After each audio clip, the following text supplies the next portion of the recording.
The day I got the court summons, I thought it was a mistake, some administrative error, maybe a scam. But then I saw their names, my grandparents. My heart stopped.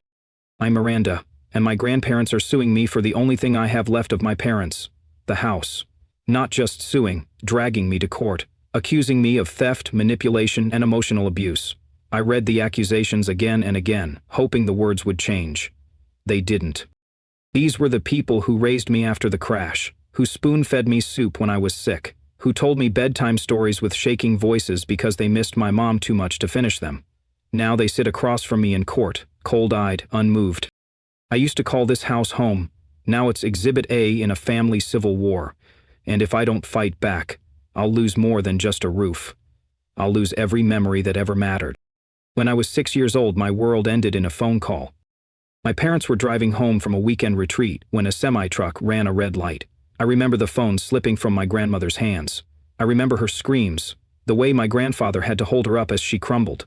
That night, I didn't sleep in my bed. I never did again. I moved into their house, and they became everything. At first, I cried every night. I used to curl into my grandmother's side, clutching the frayed edge of her nightgown like it could pull me back to my old life. But over time, the pain dulled into a scar I carried quietly. My grandparents filled the gaps in ways no one else could. My grandfather would build elaborate cardboard castles with me on rainy days, and my grandmother never missed a parent-teacher meeting, even when her knees hurt too much to climb the school stairs. They made me believe I was home again. For years, it was just us, our little unit. They called me Angel, Bright Girl, Little Fighter. Every Christmas, they hung a special ornament with my parents' photo in the center of the tree. Every birthday, they made my favorite lemon pie from scratch, just like Mom used to. They didn't have to love me this fiercely, but they did, and I loved them back with every ounce of a child's heart. When I got accepted into a top university overseas, they cried with pride. But as my departure date approached, their mood shifted. My grandmother fretted over who would make sure Grandpa took his blood pressure meds. Grandpa joked that he'd have to learn how to make toast again. Slowly, I realized they didn't want me to go, and truthfully, neither did I. I declined the scholarship, told everyone it was for financial reasons. But in truth, I couldn't bear the thought of leaving them alone. I'd already lost one family. I couldn't lose another. So I stayed, enrolled in a local college, took night shifts at the diner to help pay bills. I never missed a doctor's appointment with them. I handled their prescriptions, managed their bank accounts, fixed their leaky faucet, and even repaired the roof once, with help from YouTube videos and blistered hands. And I didn't mind, not once. I loved them. I owed them everything. They used to call me their girl. I believed it. I lived it. Now, looking back, I wonder if it was ever true, or if I was just a warm body filling an empty house. There was a rhythm to our life together.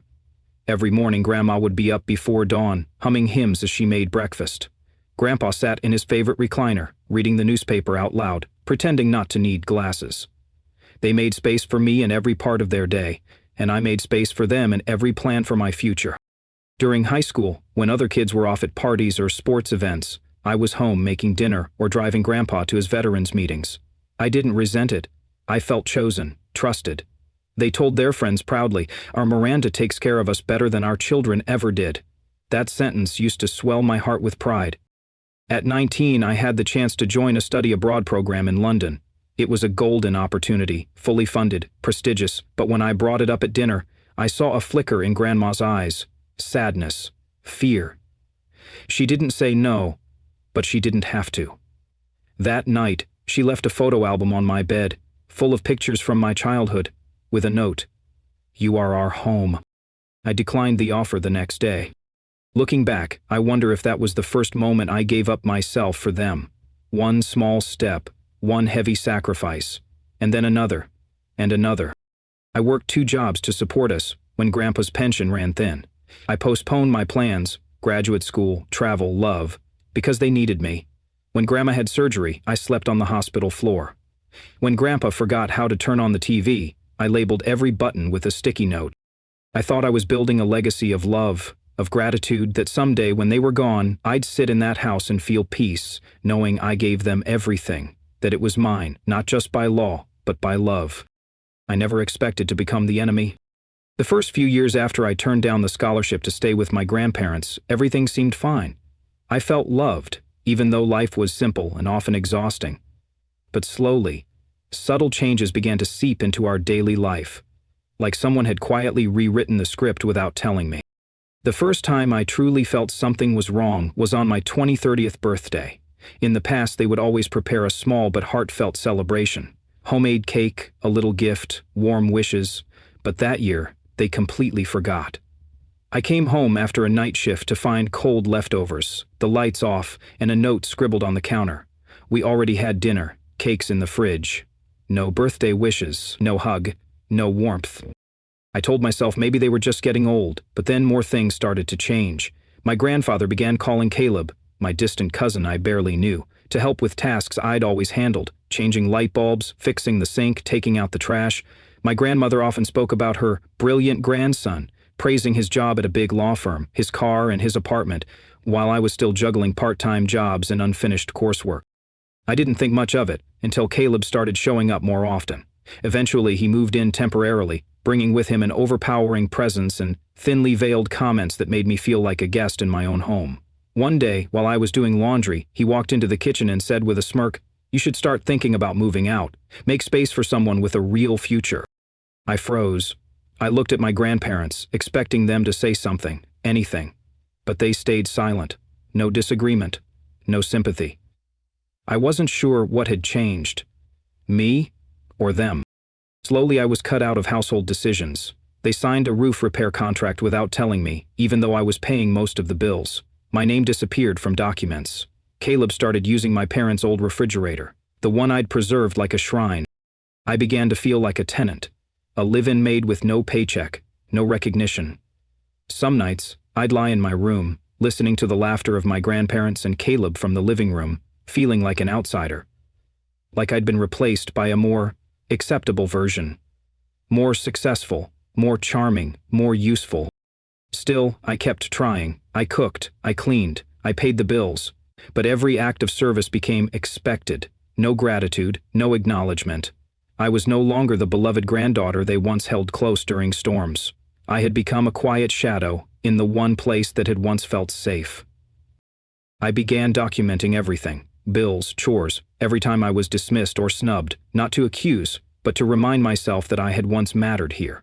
The sense of being gradually pushed out became so constant, I no longer knew if I was still part of this family. One night, passing by the living room, I overheard my grandfather whispering to Caleb, "She's turning out just like her mother, stubborn and selfish." I stood frozen. It was the first time I heard him speak badly of me. Worse, it was how they remembered my mom, the woman I always believed they cherished above all. I returned to my room, lay still in the dark, listening to whispers and laughter that weren't meant for me. That house had become a place where I felt small and out of place, like an intruder in the story of my own life. The shifts were so gradual, so carefully disguised in politeness or silence that for a long time I doubted my own feelings. Was I overreacting? Being too sensitive? I started second-guessing everything, from what I cooked for dinner to whether I was even wanted in the house anymore. There were moments when I tried to bridge the gap. I asked my grandfather if he wanted to go fishing, something we used to do together every summer. He declined, saying he was tired. A week later, Caleb posted a photo of the two of them fishing on Facebook. My heart sank, not from jealousy, but from the realization that I had become optional. The worst part wasn't the cold shoulders or the snide remarks. It was the quiet rewriting of roles. Caleb was no longer a guest. He was being groomed as the heir, the trusted one, the future. And I, who had put her entire life on hold for this family, was slowly being erased. There was a final shift I couldn't ignore. One afternoon, the mailman rang the doorbell, holding a package that required a signature. I came to the door, but Caleb got there first. He signed without hesitation and told the man, "The owner's busy. I'll take it." The owner. That word echoed in my chest like a warning bell. Not Miranda, not my cousin, just the owner. That was the moment I knew. Something irreversible had already begun. I never imagined leaving this house until I met Nathan.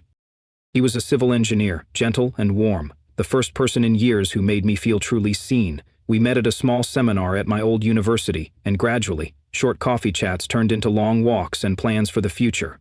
When Nathan proposed, I said yes without hesitation. I wanted to start a new life with him, somewhere else, a place where I could build my own home free from the shadows of the past. I decided to sell the house, the one I believed belonged to me, passed down through my parents' will. That evening, I sat in the living room with my grandparents, my hand firmly in Nathan's. I spoke gently, telling them we would be moving out, and I intended to sell the house to fund our new beginning. A long silence followed, as if I had uttered something obscene. My grandmother was the first to speak, her voice trembling but cold. "You have no right to do that." I chuckled awkwardly. "What do you mean? This is my parents' house. They left it to me." My grandfather cut in, his tone sharp as steel. "There's no paperwork to prove that. This house belongs to us. If you want to leave, go ahead. But don't touch what isn't yours." I was stunned. I couldn't believe what I was hearing. A week later, I received a court summons. Plaintiff, George and Marilyn Rhodes. The reason? Property dispute. Reclaiming rightful ownership of the house. I couldn't believe it. My grandparents, who once tucked me into bed every night, now treat me like a thief. In court, they claimed I was merely a guest, with no ownership, no legal standing. They presented evidence. Utility bills in their name, the property deed, even a statement from Caleb, claiming I had once said, "I'll leave and won't ask for anything." Caleb stood there in his sharp suit, smiling coldly, as if it were all a game he had already won. I looked at him, trying to understand. This was the same person who once called me sister, who ate my cooking every night. Now he was stabbing me in the back, under oath. I was interrogated like a criminal. Their lawyer drilled me with questions about why I stayed, my finances, my contributions. Every intimate detail of my life was scrutinized. I was humiliated in front of strangers, under the icy gaze of the very people I had once called family. Nathan held my hand through the entire hearing, but there was little he could do. I felt small, exposed, and utterly alone. The beautiful memories I had treasured were now twisted, laid bare like worn-out goods.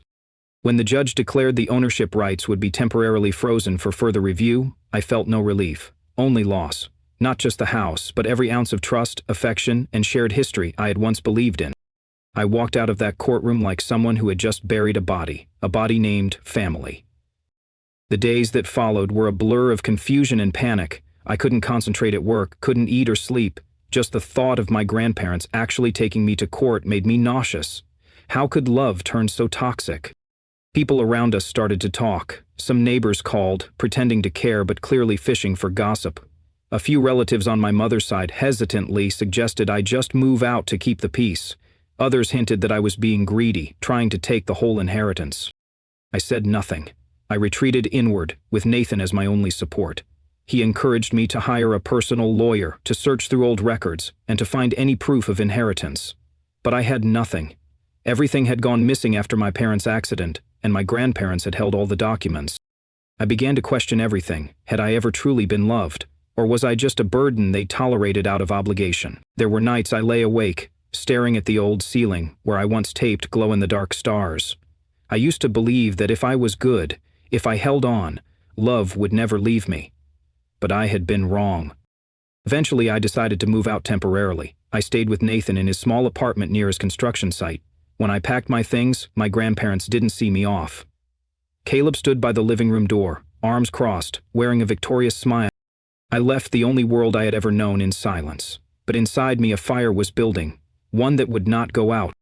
I couldn't help but replay everything over and over in my mind. The dinners I had made, the nights I had stayed up caring for them when they were sick, the holidays I gave up just to be by their side. None of it mattered now. All those sacrifices meant nothing when faced with their betrayal. One afternoon, while sorting through my parents' old belongings stored in a trunk in the attic, I found a faded birthday card from my mom. Inside, in her neat handwriting, she had written, "This house is yours, sweetheart, always." I held it to my chest and cried until my body went numb. It wasn't a legal document, but it was something. Proof that at least someone had wanted this place to be mine. Nathan's encouragement never wavered. "This isn't over," he kept saying. "They've taken something that belongs to you. We'll find a way." But what haunted me most wasn't the legal fight. It was the silence. The silence from people I once called family. The silence when I cried in front of them. The silence when I asked why. It was a quiet erasure, as if I had never existed, never mattered. Even worse was the public humiliation. Some blogs picked up the court case. Grandparents sue granddaughter over house dispute, turning my pain into clickbait. Strangers left comments calling me ungrateful, a gold digger, a parasite. I stopped checking the internet. I stopped answering calls. I barely left the apartment. And yet, somewhere beneath the layers of grief and shame, something hardened. I wasn't going to let them erase me. I wasn't going to be silent anymore. If they wanted a fight, they'd get one. But I would not stoop to their level. I would win this with truth, with dignity. This wasn't just about a house anymore. It was about reclaiming my voice. It was about justice. I never thought I would have to leave that house in the position of a loser. But on the day I closed that door behind me, carrying a few suitcases and a pile of broken documents, I knew I had hit rock bottom. Nathan welcomed me with worried eyes, helping me into the tiny apartment he rented near the construction site. The place was barely 30 square meters, with thin walls and constant noise. I curled up on a worn-out sofa, my eyes dry, with nothing left to cry. The next day, an article appeared on a local news site. Granddaughter sued by grandparents over inherited house. Accompanying it was a photo of me walking out of the courthouse, dazed and exhausted. Below were countless comments from strangers, debating me like I was some spectacle. She's probably been freeloading since she was a kid. Greedy brat, saw the old folks had assets and now wants to take it all. I turned off my phone, turned off the world. I didn't leave the apartment for a whole week. Nathan brought food, gently coaxing me to eat spoonfuls of porridge, but my stomach churned not from hunger, but from the feeling of being torn apart inside. I started having nightmares, being thrown out in the middle of a rainy night, my grandfather watching emotionless, my grandmother turning away as if she never knew me. I began to doubt everything. Was I really ungrateful? Was I too greedy? Where did I go wrong? I dug through memories, letters my mom wrote, old toys and scratches on my childhood desk. Everything screamed that I had lived, loved, and belonged, but inside, I felt hollow. One afternoon, I looked in the mirror and didn't recognize the person staring back. Gaunt face, messy hair, dark circles like war wounds. I was no longer the Miranda who stood strong, who believed in right and wrong, who once turned down a scholarship for something called family. I thought about giving up. I considered writing a letter to relinquish my legal claim. I thought about leaving this city, starting over somewhere no one knew me. No judgment, no betrayal. That night I told Nathan, maybe I should just let it all go. We can move somewhere else. I don't need that house anymore. He was silent for a long while. Then he held my hand firmly. Miranda, you can start over anywhere, but if you give up now, you'll never forgive yourself. I cried. For the first time in days, I wept like a child. Not from pain, but because someone still believed in me. Because I hadn't disappeared completely. That night, I didn't sleep. I sat at the little desk, spread out all the papers, and wrote down everything I could remember. When Caleb moved in, the expenses I covered, everything about my parents' will. For the first time since everything fell apart, I began to reclaim my voice. The next morning, I opened my laptop for the first time in nearly 2 weeks. Dozens of unread emails appeared, including a message from an old classmate, Maya, my best friend from high school. She wrote, "I know you're going through hell, but Miranda, if you don't stand up, who will?" That question jolted me awake. I began documenting everything like I was building my own legal case. I reached out to a law firm, explained everything. I called my aunt in another state who had a copy of my mom's medical records. I found my dad's old teacher, the one who witnessed him writing the handwritten will even though the original had been lost. I was no longer that girl curled in a corner. I began walking every morning, breathing deeply to summon strength. I knew this battle was far from over. But for the first time in years, I didn't feel like I was running away. I started journaling, every emotion, every pain, every moment I almost lost myself. Because I knew, one day, I'd look back and realize, this was the moment I rose from the ashes. Even the act of brushing my hair or changing my clothes became tiny rebellions against the despair I had let consume me. I wasn't healed. I was still fragile, still shaken. But I was no longer paralyzed. Nathan stood by me through it all. He didn't rush me or try to fix everything. He just stayed quiet, steady, present. His presence reminded me that not all love disappears when tested. Some love grows stronger. Each small step I took reminded me of who I had been before all of this. The girl who once believed in fighting for what was right, who loved fiercely, who sacrificed without regret. I wasn't going to let this version of me disappear. I made a promise to myself, no matter how long it takes, no matter how painful the process. I will fight, not just for the house, but for my place in this world. I'm not done, not yet. I started over with something simple. I called Mrs. Esther. She was our old neighbor, from the time I was a skinny little girl sitting by the wooden fence, listening to her stories. When my parents died, Mrs. Esther was the first to bring over a pot of hot soup and hold me for a long time. Later, after my grandparents moved in to live with me, we gradually lost touch, but in my memory, she was always there when it mattered most. "I heard about everything," she said, her voice slow and thick with age, "and I think it's time for little Miranda to take back what's rightfully hers." We met at a small cafe near the park. She brought a worn fabric bag full of documents, handwritten letters from my mom, photos of my dad building the house, receipts for construction materials in his name. "Your parents told me they built this house for you, no one else." I choked back tears as I thanked her, not just for the papers, but for believing in me, standing with me. At the same time, Nathan helped me find an independent attorney. Her name was Teresa Lopez, known for handling messy inheritance disputes. Teresa didn't say much, but her sharp eyes and thorough preparation made me feel like I was finally armed for battle. She asked me to recount every detail: when Caleb moved in, the shift in my grandparents' behavior, every expense I'd covered for the house.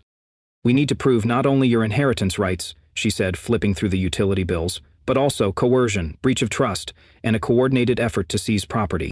I spent nearly a month gathering everything: photos, old emails, journal entries, and even auto recordings from the home security system, which captured Caleb signing for packages labeled homeowner. Each piece of evidence felt like a vertebrae restoring the spine I had lost. I wasn't the girl thrown out anymore. I was walking back in. Mrs. Esther didn't rest either. She met with some of my parents' former co-workers. One of them had witnessed my dad writing a handwritten will, the one Caleb claimed never existed. That person still had a blurry scan on an old laptop, but it clearly showed my name in a note. "To my daughter Miranda, full ownership of the house at 14 North Avenue." When Teresa received that file, she looked at me and said, "You don't just have a shot at winning, you have a chance to flip the entire game." I was still afraid, still had sleepless nights, worrying they would lie or deny everything. But I wasn't alone anymore. I had evidence, I had a team, and slowly my confidence returned. I started eating properly, reading legal texts, reviewing inheritance codes, even the tiniest clauses. I was no longer just enduring, I was preparing. I was stepping onto the battlefield. One late afternoon, as I stood before the mirror fixing my shirt before a meeting with Teresa, I saw a new Miranda, not someone left behind, not a girl looking to escape, but a woman rising to demand justice for herself. For the first time in months, I felt proud of who I was becoming. Teresa and I also discussed calling witnesses. She proposed including Mrs. Esther and my father's former colleague. Both agreed without hesitation. "Because Miranda grew up with the heart of that home," Mrs. Esther said. Her words, more than any law or document, made me feel like I had a real family, not by blood, but by love. I knew the battle ahead would still be stormy, but I wasn't trembling anymore. This time, I wasn't entering to plead for recognition.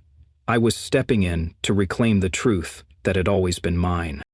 I started to keep a meticulous folder on my computer, everything labeled, categorized, and time-stamped. I even wrote out a personal timeline, documenting every transaction, conversation, and moment I felt pressured or manipulated.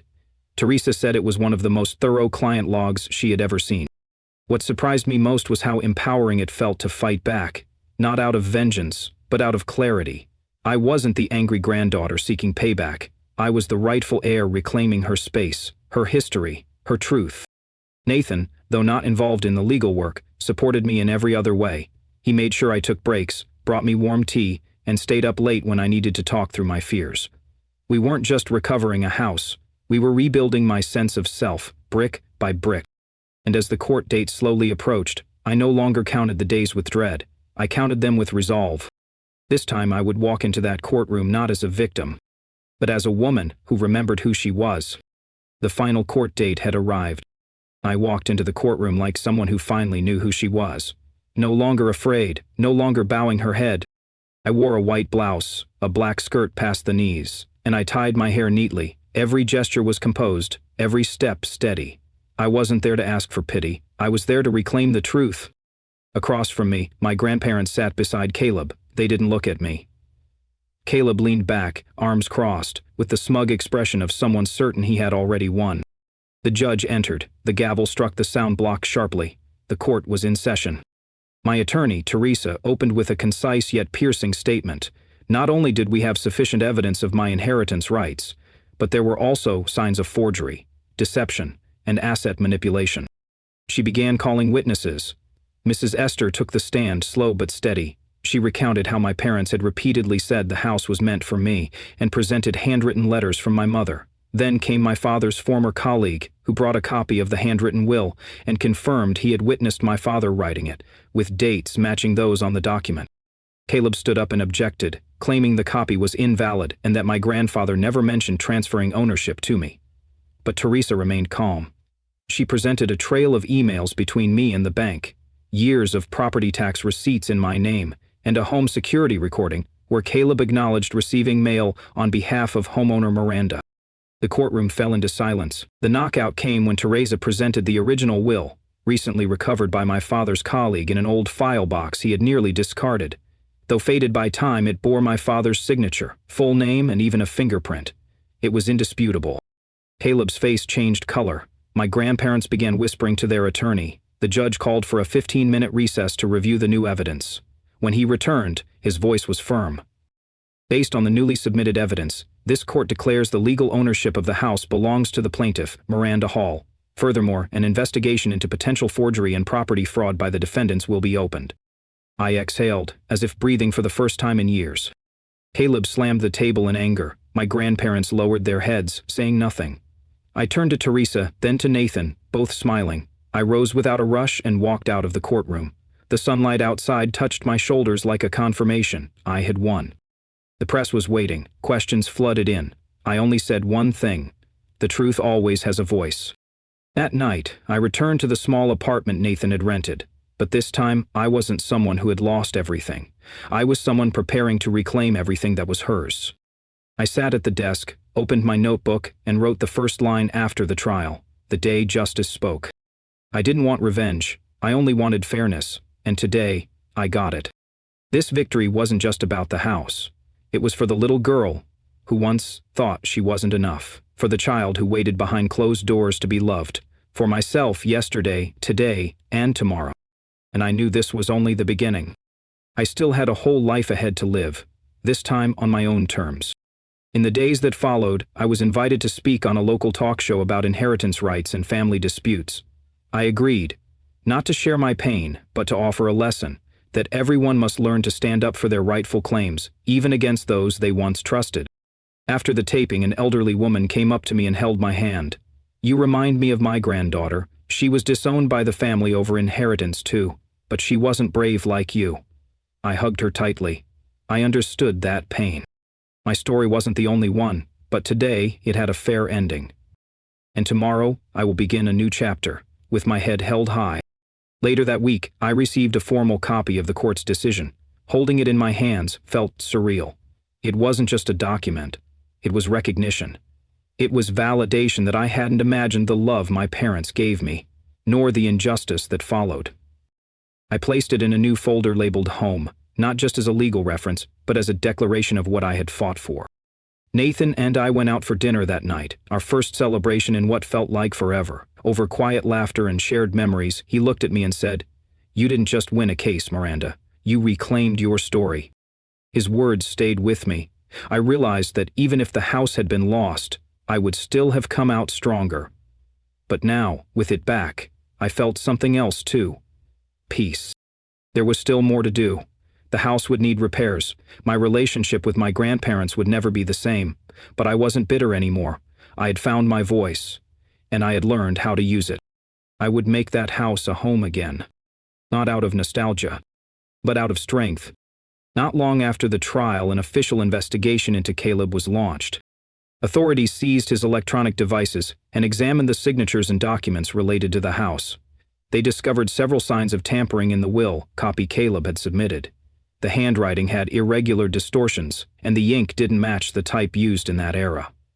A forensic expert concluded, this document shows signs of partial or full forgery. The media quickly picked up the story. Reports unearthed Caleb's shady past. He had been fired from 2 companies for fraud, carried high credit card debt, and had been involved in various minor civil disputes. Those who had once defended him fell silent. On social media, the hashtag Justice for Miranda spread widely. Stories recounting my experience were shared tens of thousands of times. I didn't feel joy, but I did feel relieved, because this time, the truth wasn't buried. As for my grandparents, they all but disappeared from public view for weeks. One day, I received a handwritten letter. It was from my grandmother. Her shaky handwriting read, "We were wrong. We let our trust in the wrong person hurt the only one who always stood by us. If you can still forgive." I read the entire letter. I didn't cry. I didn't feel anger. And I couldn't pretend I hadn't been hurt. But for the first time, I felt something soften inside me. I remembered everything I had once sacrificed, the years I cared for them when they were ill, the meals I rushed home to cook after work, the nights I sat by their bedside, holding their hands, all of it. I had once thought it was all betrayed. But maybe forgiveness doesn't mean forgetting. Maybe it means accepting that others too can be weak, and choosing to let go of pain so you can move forward. I wrote a letter back, just a few lines. I no longer hold anger. But I can't go back to how things were. Please take care of yourselves. I sealed it in an envelope, placed a stamp on it, and dropped it into the mailbox in front of the house. When the metal flap clanged shut, I felt as if a great weight had lifted from my chest. I don't know if my grandparents read the letter or fully understood, but I knew I had done my part. I didn't erase them from my life, but I would leave them in the past, like finished chapters in a book, with no need to rewrite. One day, at the supermarket, I ran into an old neighbor, Mrs. Tilda, who had known me since childhood. She looked at me, hesitated, then said, "I always believed you were a good soul. You know, they've lost the respect of the whole neighborhood." I simply nodded. Her words soothed me, not because someone defended me, but because someone still remembered the good I had tried to hold on to, even when it seemed pointless. Caleb was eventually prosecuted for falsifying legal documents. He received a fine and a suspended sentence. He vanished from the city afterward. No one mentioned him again. My grandparents still lived in a small town, avoiding public appearances. People said they looked worn and diminished. As for me, I kept living. I moved back into the old house, now mine, both on paper and in spirit. I repainted the bedroom, planted flowers on the porch. Nathan helped me fix the windows. Each morning, we shared coffee and watched the sunrise. I couldn't change the past, but I could shape the future. And that I chose to do with resilience and gratitude, not for those who betrayed me, but for myself, for not giving up. I lived for almost another year in the old house, the place that was once a home, then a battleground, and finally a symbol of strength I never knew I had. Every corner, every creak of the wooden floor at night, recalled the past, both sweet and bitter memories. But instead of avoiding them, I chose to face them. I cleaned every window frame, replaced the worn-out doorknobs, and hung up new pictures on the walls, photos of Nathan and me, and of the first trip I gifted myself after the trial. The house still felt warm, but it was no longer where I wanted to stay forever. One early autumn morning, as soft sunlight streamed through the curtains, I told Nathan, "I think I'm ready to leave." He didn't ask why. He simply nodded. He understood. I decided to sell the house. Not because I wanted to forget, but because I needed a fresh start in a place untouched by old wounds. I chose a small apartment near the park, where I could watch the trees change leaves each season and hear children's laughter in the yard each afternoon. On the day I signed the papers, I looked back one last time. There were no tears, only a gentle smile. I was no longer the girl waiting to be loved. I was someone who had learned to create love for herself. From everything I had been through, I learned this: trust is precious, and once lost, it's hard to regain. But from betrayal, we also learn to trust ourselves more deeply. I also realized, family isn't just about blood. It's about those who choose to stay, to listen, and to love you even on the hardest days. And finally I understood, no one can take away your worth unless you let them. I wrote all this in my journal so that when the future felt uncertain, I could remember, I had once fallen, and I stood back up, not because someone saved me, but because I believed I deserved a better life. Nathan and I began our new life in a small apartment. We planted herbs in ceramic pots, taped photos on the walls, and each morning, we brewed coffee and shared dreams from the night before. Life wasn't perfect, but I knew I was living it truthfully, not according to others' expectations, but by my own choices. And when I looked in the mirror, I no longer saw a girl who had been hurt. I saw a woman walking forward, with the past behind her, and a future wide open ahead. One evening while walking past the park, I saw a little girl learning to ride a bike. She wobbled, then fell. Her mother rushed over, brushed off the dirt and said, "It's okay, you tried. When you fall, you just get back up." I smiled, and quietly told myself, yes, you just get back up. And as long as you have the courage to keep walking, no pain is too great to overcome. Sometimes on quiet nights I would light a candle and sit by the window, thinking of everything that had led me here.